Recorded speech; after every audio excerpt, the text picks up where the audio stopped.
All right, hey YouTube. So today's video is called "It's Not Your Routine's Fault, It's Yours." Now, I'm going to go straight into this video, and the story starts 5 years ago. So 5 years ago, I was a young fledgling online coach, and I also did some one-to-one coaching at the local gym. And I had this one client who was this lady. She was 55. Nice lass, a very pleasant, hard worker. And we'd just finished a training session, and we were sat in the car park of the gym just doing a debrief. And we talk about the training, everything's fine. And then she starts to discuss her latest love interest. Now, this lass, she was, as I say, 55. She'd been in and out of one failed relationship or another for the past, however long, since she was 20 or before. So basically, she'd never really been able to hold down a steady relationship. And she was going through and explaining to me the ins and outs of why this relationship failed. And she'd been through many over the course of the last 30 years. And she was saying, oh, he doesn't do this, he doesn't do this. And they're all very short relationships. She'd been with this guy for about 6 months. And I had seen this story unfold a few times. I'd known her for about a year at this point. So she'd already had 2 relationships within that year, which had both crashed and burned. And so me being me, combination of wanting to be helpful, as you guys know, but also brutally honest, which is sometimes a dangerous combination. I started to broach to her the idea that actually, perhaps it's not the guys that she's dating. Potentially, maybe just a small portion of the blame might lay in the way she really comes on very strong after only a few months. And that tends to put people off.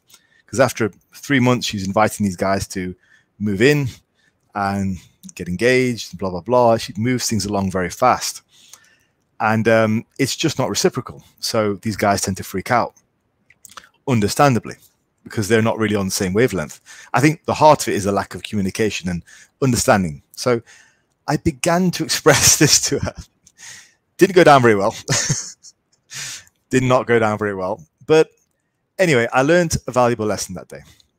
And that was, oftentimes, we find it very difficult to introspect. And I think that's part of the lesson that I want to discuss today with regards to training.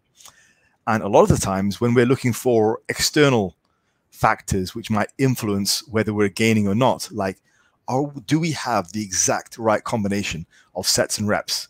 Do we have the right routine? We might actually be asking the wrong questions. And so I want to just start with that today. So if the repeated failure to hit your goals over a number of years and a wide variety of routines is your history, then there's one of 2 expectations, one or 2 reasons why you're continuing to fail. One, your goals were too lofty and unrealistic. So if you've sat there thinking, actually, you know what, 5 years ago, I set out the stall to be Mr. Olympia. I can barely see an apple on my arm and I'm not doing very well. Well, actually, your goals may have been unrealistic and you may have built a very good foundation. More likely for most people is their method and application is flawed. Most people don't want to be Mr. Olympia. Most people want to just basically look good naked, right? It's the basic thing. Most people who come to me want to look good naked. I get a few people who want to compete. I get a few people who really are passionate about strength, like I used to be, like just strength, strength, strength. I just want to be stronger. Most people just want to look good naked. They want to look good on the beach, okay? Now, if you've tried a variety of ways over the last few years and you still feel you haven't unlocked that secret, then potentially, more than likely, your application of the approach was actually flawed. We can't seriously make the case that, actually, you know what, you just didn't hit upon the right routine. This routine, that's going to do it. We can't say that. We have to come to the conclusion that actually it's probably something in the way you're going about the entire thing, not just the training, but everything else. And what I want to do today is explore all the rest of the factors. So first big problem is this. I'm going to run through a series of problems. Hopefully some of these resonate with you. And I want to emphasize the importance of these things. So first of all, chronic routine changing. What does that mean? That means frequently changing your routine. So every 4 weeks, new routine, new routine. Just as soon as it gets hard, new routine. It's not quite working out. Oh, I'm not gaining. And why do people change routines so often? I think it's because of the incorrect level of expectation. They feel like they should be gaining faster. Coach, I didn't gain anything on my squat this week. It's like, how did you do? Let me compare your reps to last week. Oh, I got like 1 or 2 more reps, but it felt really hard. So you gained. Coach, I didn't lose any weight this week. All right, let's have a look at your month. How did you do this month? Yeah, I lost 3 or 4 kilos this month. Oh, that's great then. But I didn't lose anything this week. But actually, if we have a look at your average, you did lose weight this week. In fact, you lost quite a lot of weight. Oh, yeah, I see what you mean now. I guess I was looking at Wednesday to Friday. Okay. Expectations are wrong. So people change things very frequently. They change your approach before it really has a chance to dig in and work. Now, with routines, I think the real danger of never really sticking to a routine for a good length of time, and I tend to think a good length of time is 6 months to a year. That's what I think. That's generally how I've done things over the last at least 5 or 6 years that I can remember. I generally stuck to a routine for a year, whatever. All the routines that I have available as ebooks, those are all routines that I've done for at least a year, sometimes more. The Wizard is something I did for 3 years and I continuously come back to. But anyway, the danger is if you continue to switch things around as soon as it gets hard, well, you're never really used to working hard then. Working hard is a skill. Like, it's a skill to be able to work hard. You learn a lot about yourself. You learn a lot about your ability to cope when you're training hard. You also learn about what you need to do from a training and recovery standpoint when you're working hard.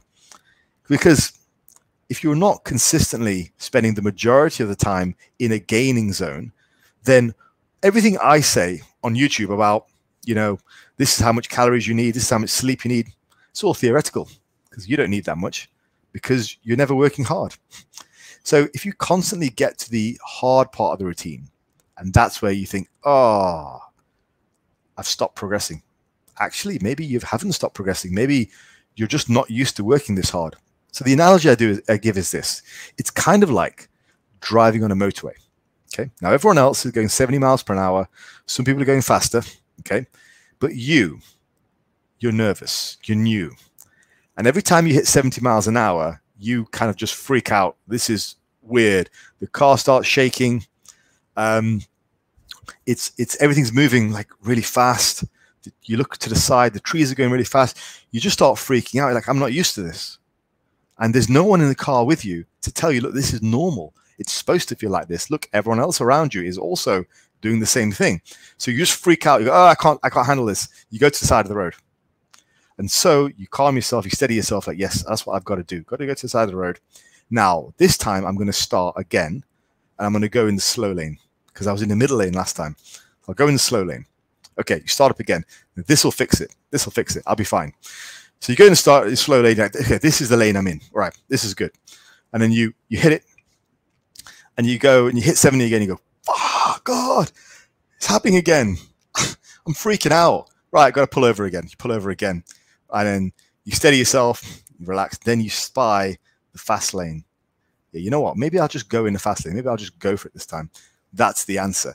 That's the solution. And you guys know how the story goes. Same thing happens over and over again. Because what's the problem? The problem isn't the lanes. The problem is you're not used to going full speed. That's the problem. You're not used to going full speed. So if you're always changing your routine, you're never going to be used to training at full pelt. Because it's stressful training at full pelt. Like, you get used to it, sure. But when you're training at full pelt, that's when you really need all your nutrition on point, your sleep on point. Before that point, you can do whatever you like. There's no importance. So you don't have the importance of that. Like you can be there and say to me, oh, Faz, I don't need that much protein. I don't need that much sleep. It's like, well, what have you gained? Still bench 80. Like, why is your opinion on anything related to gaining strength worthwhile then? Like, not to be harsh, but seriously. So you've never really sat in that zone for a while and got from 80 to 100, 100 to 120. So why should we listen to you? Because you've never really shit tested your ideas. So how do you know what you're doing is enough? It's enough for where you're at now.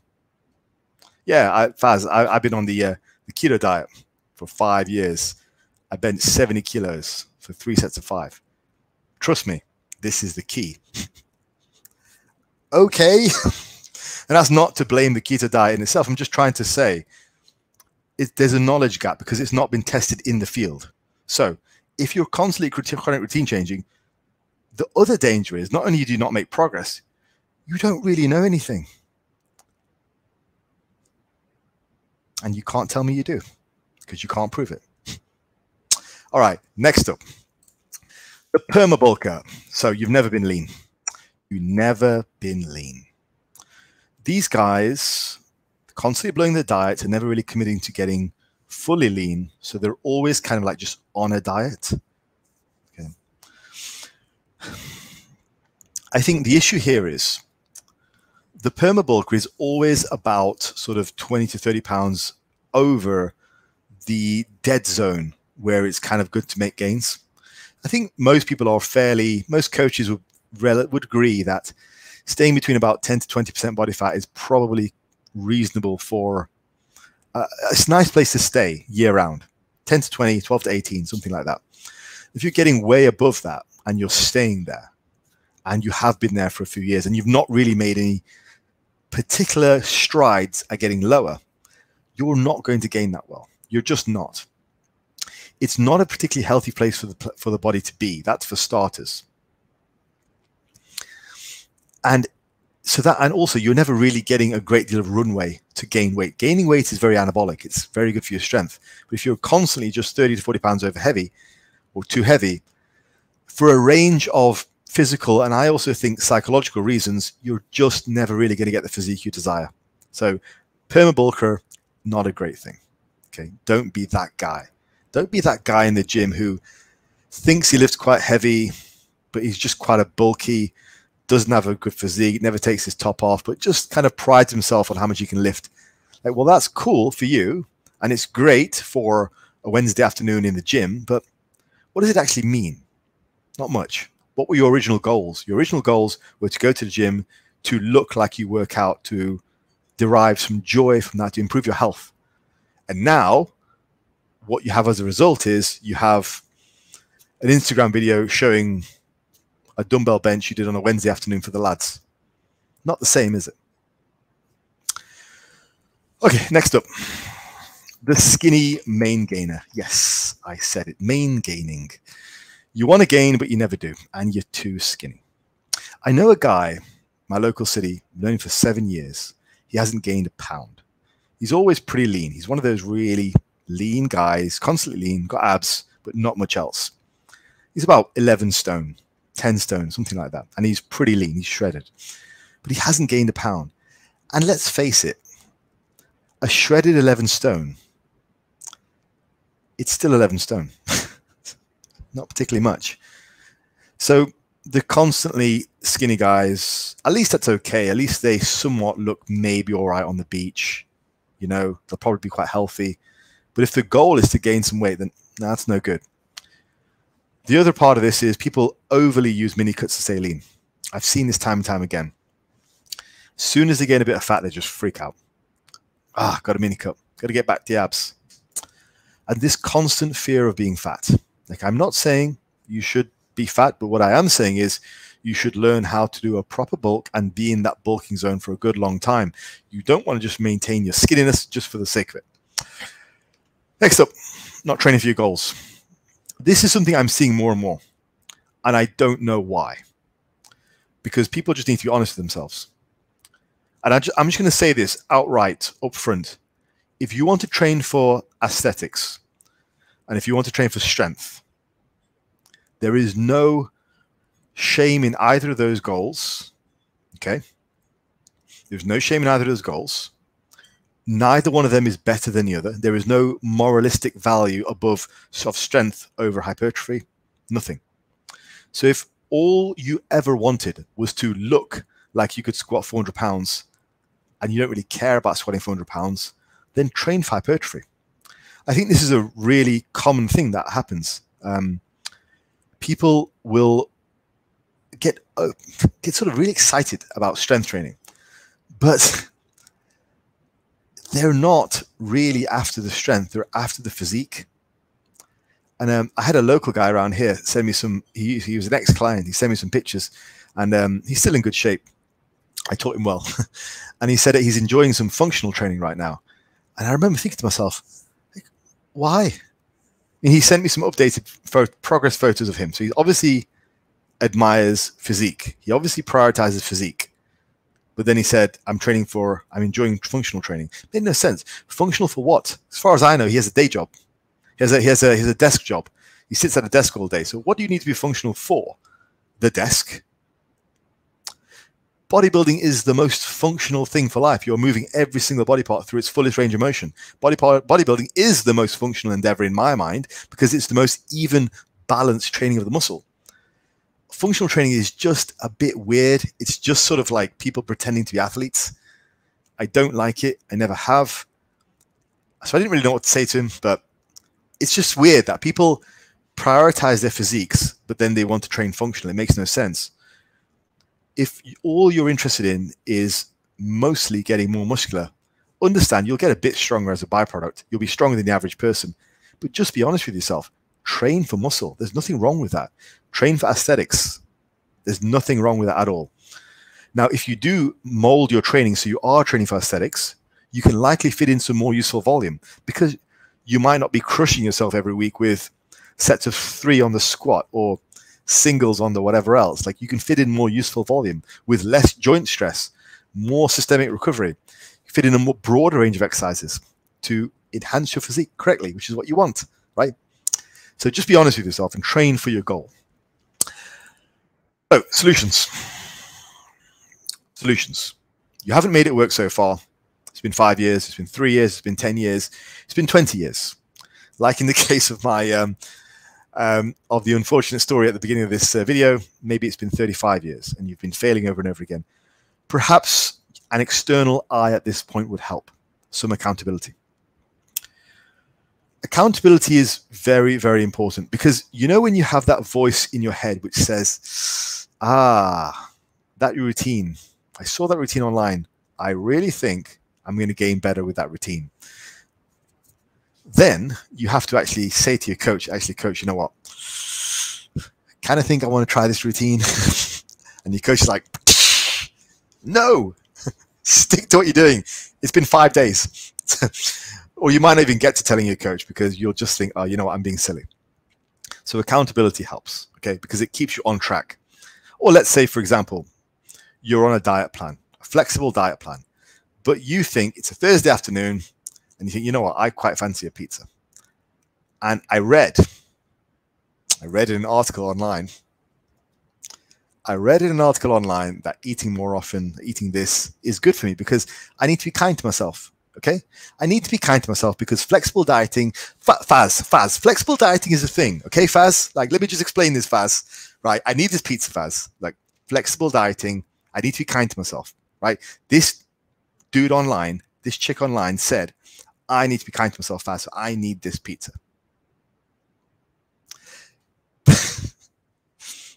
So accountability helps because you have somebody else to shit test your dumb ideas. And I'm not pointing at anyone in particular because I have the same dumb ideas. Trust me, I'm just as dumb as everybody else, right? So in the heat of the moment, you have lots of dumb ideas, okay? So it's a case for having someone there who you know you have to screen your dumb ideas against. So then you start to think about them and you go, I'm not really going to be able to convince Faz I need a pizza Thursday afternoon, am I? So, you know, accountability helps for that. Also, in addition to that, coaches who plan medium to long term, like somebody who's actually got a plan for where you're going, not just day by day, but who matches it into a medium plan and a long term plan. Do you know why that's useful? It's a psychological thing. Okay, let's say, for example, you're in a job where you're involved in the day-to-day organization of the entire company, and you know where you're going. So you have your finger in the entire company. You know exactly what you're aiming for. you're probably going to be a lot more motivated than just some dude who's like a cog in a machine, who has no perspective on the broader picture at all, which is what happens to a lot of PTs who work at gyms. They have no idea what's going on. They just train their clients and have no idea the big picture. It's the same with coaching. If you inform somebody of the medium to long-term plan, it keeps them more accountable because they can see what's going on. Like, yes, they have to take care of the day-to-day, but taking care of the day-to-day is even easier when they understand how it fits into the long-term plan. The third thing is have a coach who understands top-down principles. I had this conversation yesterday with a client. He messaged me and he said, I see a lot of people are eating pineapple in their contest prep. What do you think about that? And he's great. I love this guy. But I had, I explained to him, it's simply because people tend to be sheep. And so some guy tried pineapple. It's a fruit. It helped to fill him up. It maybe gave him more potassium. He felt better after it, helped his digestion. And so now everyone he sees is eating pineapple. So there's nothing special about the pineapple. It's just that he simply introduced more fruit, veg, and potassium into his diet. And all of a sudden, he's gained benefits from that because he's now not just eating rice and chicken all day. So he could eat any additional fruit and vegetables, and he should. So if you have a coach who understands the top-down principles of progression and training and diet, it makes things a lot better. It allows you to have freedom, and freedom is sustainability. It's the same coaches will tell you, or used to tell you, brown rice is the best rice. Just eat brown rice. But imagine eating brown rice your entire life. It'll get boring. It will suck. And eventually you'll be like, screw it. I want that Thursday pizza. So you understand it's just a carbohydrate source. You can have lots of different types of rice. In fact, you don't even have to have rice. You can have potatoes. You can have pasta. You can have all kinds of other things. The point is, if you have a coach who understands top-down principles and doesn't just give you a plan, then it makes training a lot more fun. I had a similar conversation with a client this week about training. And I'm putting together a routine for him. And you guys saw the routine that I put together a couple of days ago, the 5-day routine. You start with the principles and you work down from there. The exercises, the details, they come in last. They're open to interpretation. If you don't want to bench, you don't have to. Dumbbell bench, machine press, I don't care. It's not important, okay? Unless you're a powerlifter. For most people, it's not important. So have a coach who understands top-down principles and models rather than specifics. That will help you stick to things for long enough so that they can become ingrained. You don't want to be in a position where you're having to eat chicken, rice, and broccoli all day long because that's the way to do it on this plan, which you'll never stick to. So you just keep crapping out every 4 weeks. And that's been that way for the last 5 years. So I wanted to make this video because I thought it was important to point out that we have so much conversation about training routines, sets, reps, volume, intensity. When I put up a training routine video or something about intensity versus volume, sets, it gets way more hits. People are focused on those videos, but oftentimes it's not actually the cause of what's preventing you from progressing. Oftentimes it is the boring stuff, which you're neglecting, which we all neglect. And that's why it's important to hunker down on those things. And getting a coach is a cheat code for that. So there's a link in the description for my coaching services. Get in touch and let's do some work together. All right, folks, I'm going to call it there. Hopefully you enjoyed that and it was useful. I will speak to you in the next